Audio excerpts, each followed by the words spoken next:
Hey there, subscribe to my channel, and also press this bell icon so you never miss any new updates, cause whenever we upload new video you will get a notification on your phone. Now look at Part 1. Part 1. Hear a conversation between a travel agent and a customer. The customer wants to book a coach ticket. First, you have some time to look at questions 1 to 7.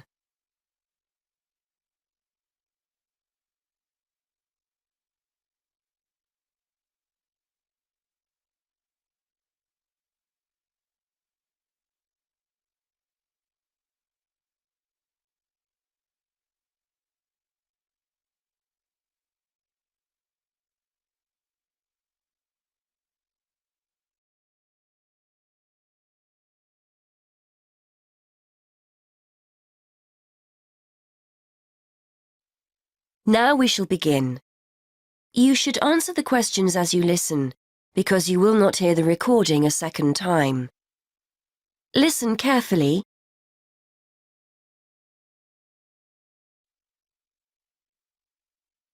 Good morning. I'd like to book a coach to London. I was hoping you had something available this Saturday afternoon. Good morning, sir. Take a seat and I'll just check for you.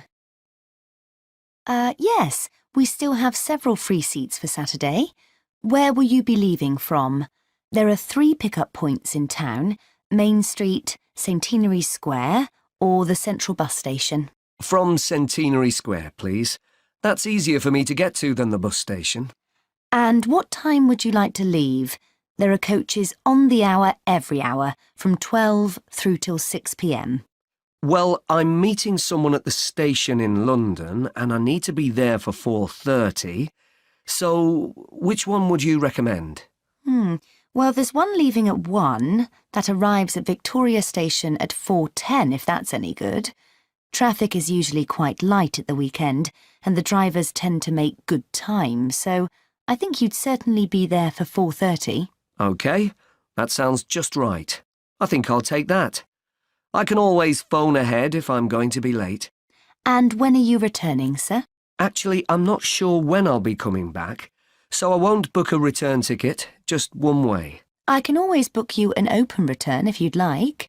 You can use this at any time within the next month, as long as you contact us first to reserve a seat. Well, there's a chance I might be getting a lift back, you see, so I'll just pay for one way. I don't want to buy a return if I don't need it. OK, no problem. Are you travelling alone? Just the one ticket, please. I'm going down to visit my daughter at university. My son's meeting me at the station, so it's a proper family reunion. Very nice. OK, well, I can book that for you if you like, sir. That'll be £23.50. Now, I just need to take down some details. Can I have your name, please? Yes, it's Matthew Upton. That's U-P-T-O-N. And your address? 34 Allesley Road. Allesley, that's A-L-L-E-S-L-E-Y. And your telephone number? 01732 558 997. And your email address. We'll use this to send confirmation of your travel details. matt257@yahoo.co.uk. OK, thanks. Before you hear the rest of the conversation, you have some time to look at questions 8 to 10.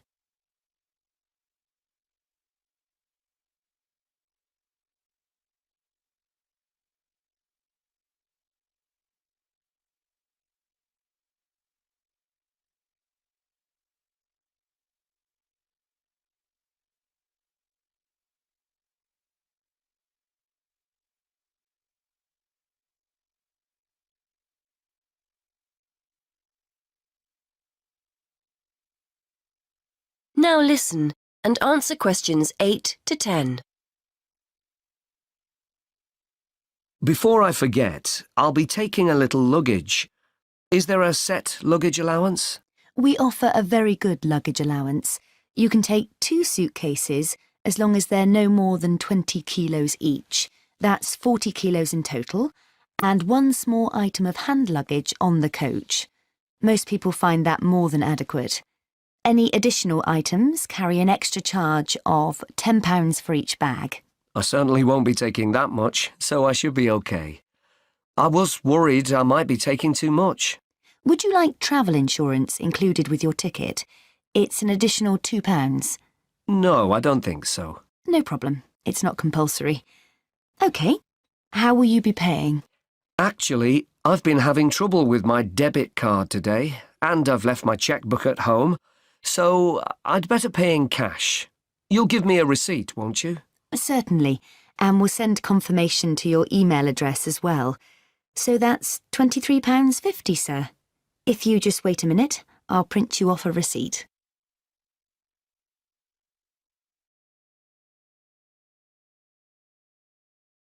That is the end of part 1. You now have half a minute to check your answers.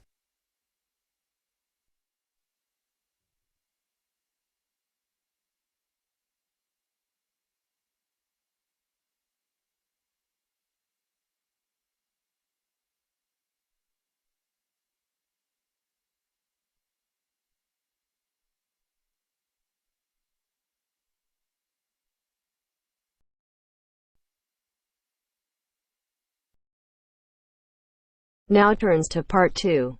Part 2. Listen to the whole survey in the correct order and answer the questions. First, look at questions 11 to 14.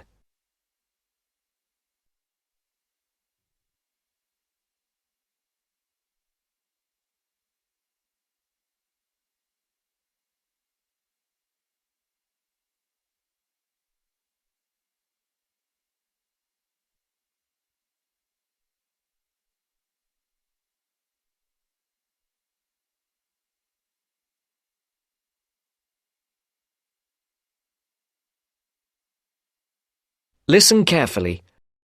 Excuse me. Good morning. We're students from St Anne's School and we're doing a class survey.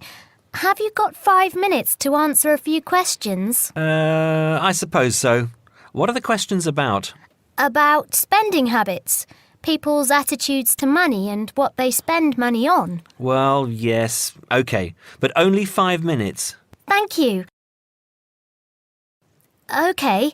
First of all, if you don't mind answering, what income band are you in? You just need to say low, average or high.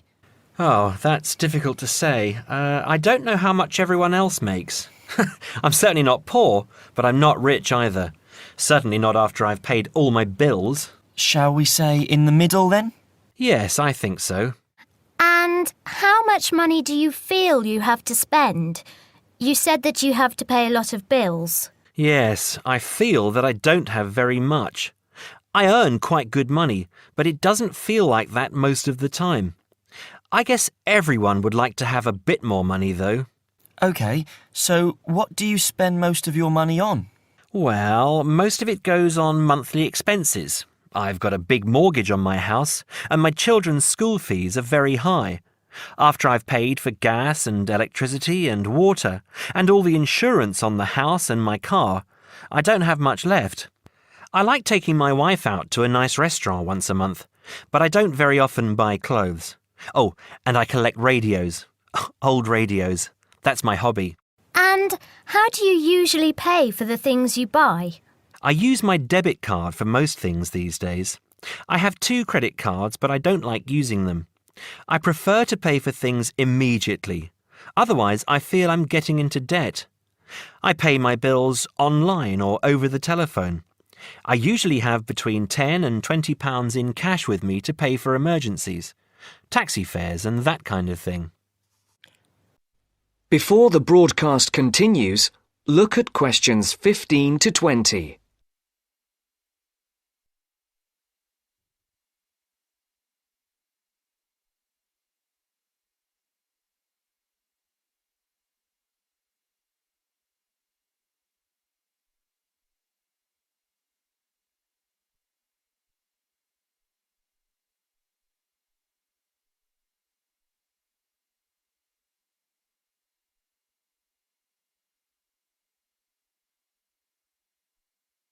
You will now listen to the second part of the talk.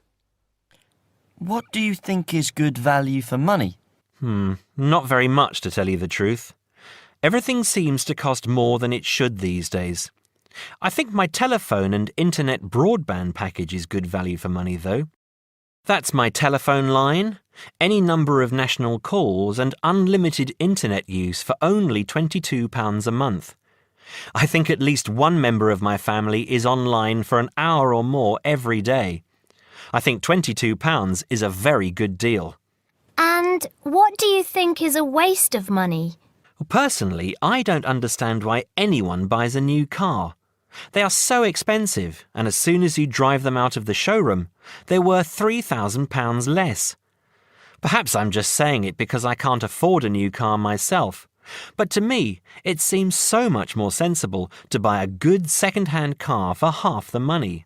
Do you ever buy anything you can't afford? Yes, I collect radios, old radios. I have 9 now, and they're quite expensive. I paid £350 for a 1950s radio last month. I didn't have much money for the rest of the month after that. My wife thinks I'm crazy, but it's important to treat yourself occasionally, don't you think? My wife buys nice perfume and lots of clothes, and I have my radios. OK, so finally, would you say that you're a spender or a saver? Well, as I said, I don't really have much to save, but I guess I'm a saver rather than a spender. It's good to enjoy money if you have it, but you must save for a rainy day. You never know what will happen in the future. Thank you very much for talking to us. Have a nice day now. That is the end of part 2. You now have half a minute to check your answers.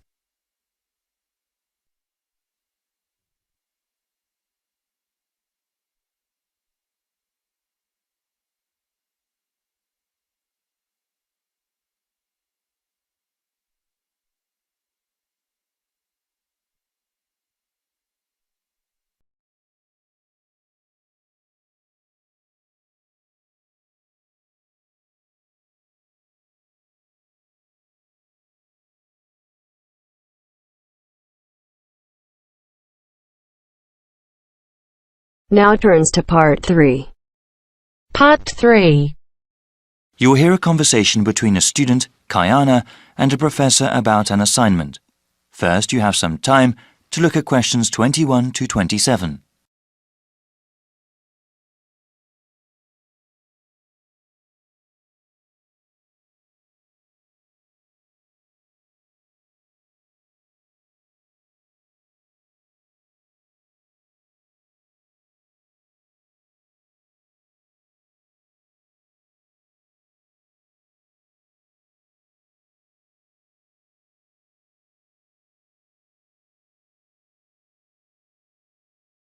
Now listen carefully and answer questions 21 to 27. Hi, Dr. Reed. Are you busy right now? Do you mind if I come in for a second? Hey, Kiana. No, I don't mind at all. Thanks. I just wanted to say that I'm enjoying your urban studies course and that I'm having some trouble with the first assignment. Okay, no problem. What do you want to ask? This is my first time writing a paper of this length. All right. What sort of trouble are you running into? Well, writing more than 10 pages is actually turning out to be quite a task.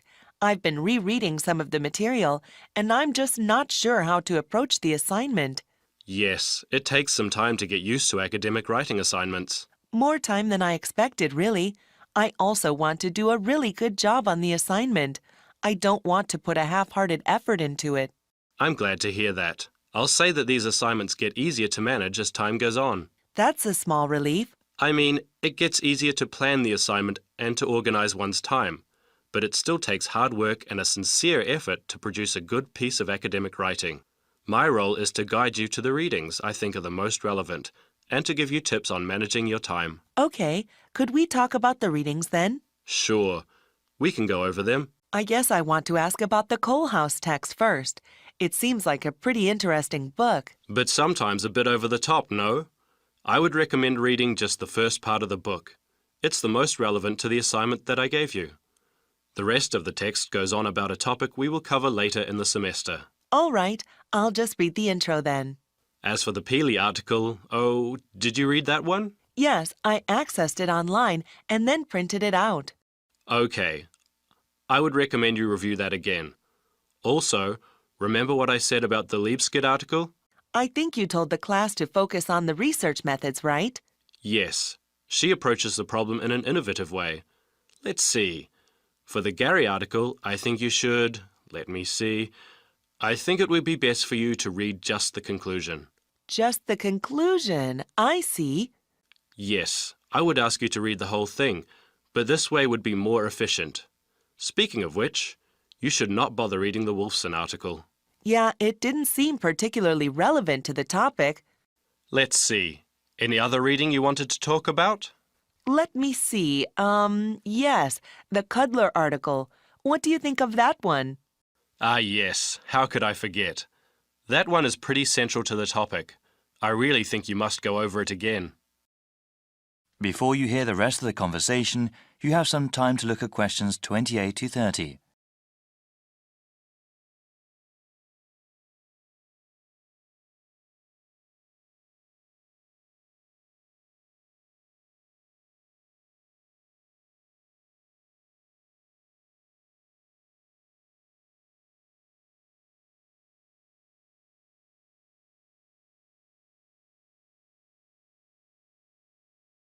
Now listen and answer questions 28 to 30. All right. Is there anything else you wanted to ask about? Yes, I wanted to ask about the line graph that you provided. It seems that the legend identifying the different parts is not there. Ah, it must not have been photocopied correctly. Here, let me explain them. They all represent percentages of the population in Manassas, okay? Line 1 here at the top is the percentage of people who were born in a foreign country. Born outside the country. Okay, and this one? The next line down, line 2 refers to the percentage of people with citizenship. All right, got it. Those making a middle-class wage are represented by the 5th line down. Okay, middle-class wage earners. And the line number 4? That is the percentage of people with a college education or higher. All right, and the one in the middle? That one is the percentage of population who are married and have children. Got it. Thank you so much, Dr. Reed. I really appreciate your help.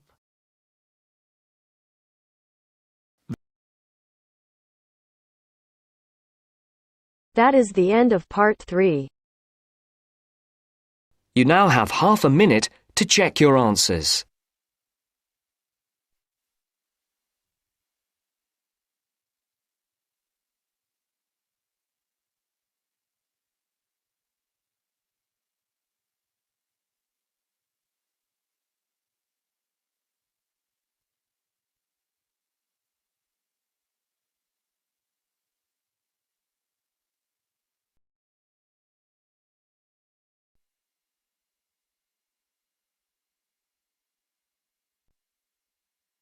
Now turns to part 4. Part 4. First, you have some time to look at questions 31 to 40.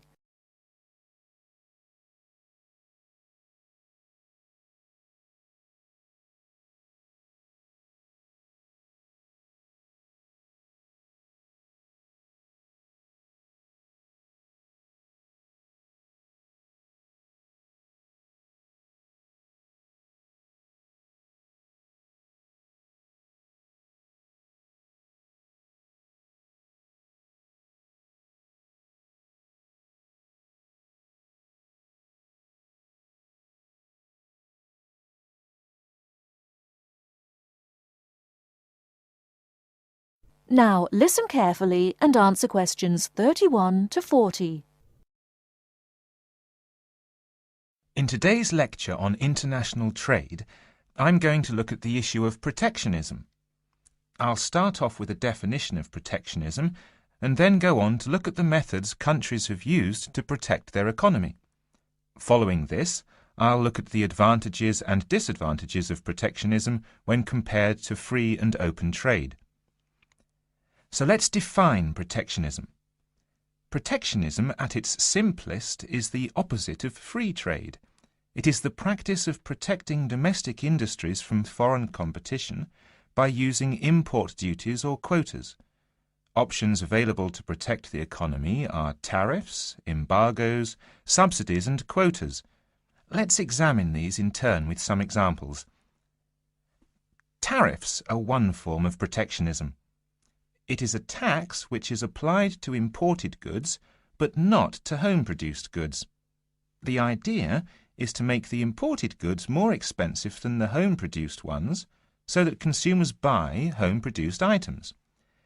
An ongoing example of protectionism via tariff is between Britain and the USA.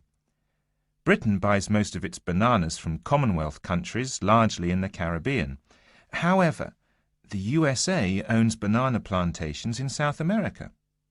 In 1999, Britain refused to buy bananas from South America, so the US government put tariffs on some British-produced goods. The most famous example was a tariff of 100% import tax on wool products from Scotland brought into the United States. The next method of protectionism is embargoes. An embargo is a complete ban on the import of certain goods. For example, following the Cuban Revolution in the 1950s, the USA banned the import of Cuban cigars. Unfortunately, Cuban cigars are the finest in the world, and there is consequently a thriving black market in Cuban cigars in the USA. As we can see in the example, embargoes can lead to a black market, or unofficial economy, if people want the goods badly enough. Subsidies are a way governments support industries at home with money or tax breaks in order to allow them to compete better with foreign companies. In 1994, the French government provided its national airline with a £2 billion subsidy in order to help it compete with low-cost airlines. However, subsidies can have the effect of making home producers uncompetitive and inefficient. Finally, let's look at quotas. A quota system allows a certain quantity of goods to be imported from other countries. The European Union has had quotas on textiles and clothing for decades to protect its textile industries from developing countries, especially India and China. Understandably, developing countries say that this is unfair and against the principles of free trade. Let's move on now to the arguments for and against protectionism. For trade to flourish between countries, the benefits from trade need to be equally balanced. Where a country feels that it's not getting a fair share of the trade, or that it is somehow disadvantaged, it might employ one or more of the methods of protection. There are at least 4 arguments that may be given for using protectionism. Firstly, to protect employment in the home country. The simple view is that if imports are stopped, then jobs will be saved and even created at home. Secondly, to prevent unfair competition. It is often said that developing countries have the advantage of cheap labour costs in their countries, and that they use this to undercut the price of the same goods produced in richer nations. A tariff might be applied to even out this imbalance. Thirdly, to protect new industries. A new industry, particularly one in a developing country, might not be able to compete with long-established industries elsewhere. Tariffs and quotas give new industries the chance to build up production to the point where they can compete. Fourthly, to raise money. Tariffs were once used as a way of raising revenue for the government. In modern countries, they are now seldom used for this purpose, as the damage to trade often outweighs any immediate benefits. Now for the arguments against protectionism, which are perhaps simpler to summarize. Although trade restrictions might help a country for a short period of time, their overall effect is a negative one. Restrictions affect the flow of trade, and the more countries employ restrictions, the less trade can flow. In the long run, no one benefits from trade restriction, because if one country puts restrictions on another country, the other country then puts their own restrictions on the first country. This affects the first country's exports and as the country finds it difficult to export goods, then unemployment is the result. So, protection tends to help only the protected and can hide inefficient manufacturers. That is the end of part 4. You now have half a minute to check your answers.